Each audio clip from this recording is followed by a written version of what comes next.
ભાવનગર જિલ્લાનું મહુવા શહેર બન્યું તિરંગામય।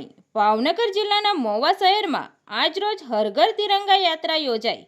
મહુવા શહેર દેશભક્તિના રંગે રંગાયું।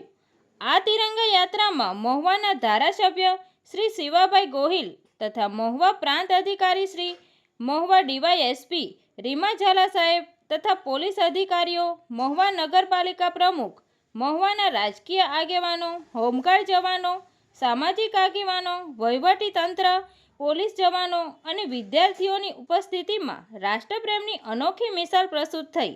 દેશભક્તિના આ માહોલ વચ્ચે યોજાયેલ અદ્ભુત તિરંગા યાત્રા મહુવા શહેરના હજારો જાગૃત નાગરિકો ઉત્સાહભેર સાથે જોડાઈને આ યાત્રાને રાષ્ટ્રપ્રેમની મિસાલ પ્રસ્તુત કરી। મહુવાના મુખ્ય માર્ગો પરથી આ તિરંગા યાત્રા માર્ગો પર ભારત માતા કી જય, વંદે માતરમના નારાઓથી ગુંજી ઉઠ્યું। તંત્રી મહેબૂબ રફાઈ સાથે રિપોર્ટર સમીર ગાહા, તપસ્વી ગુજરાત ન્યૂઝ, મહુવા।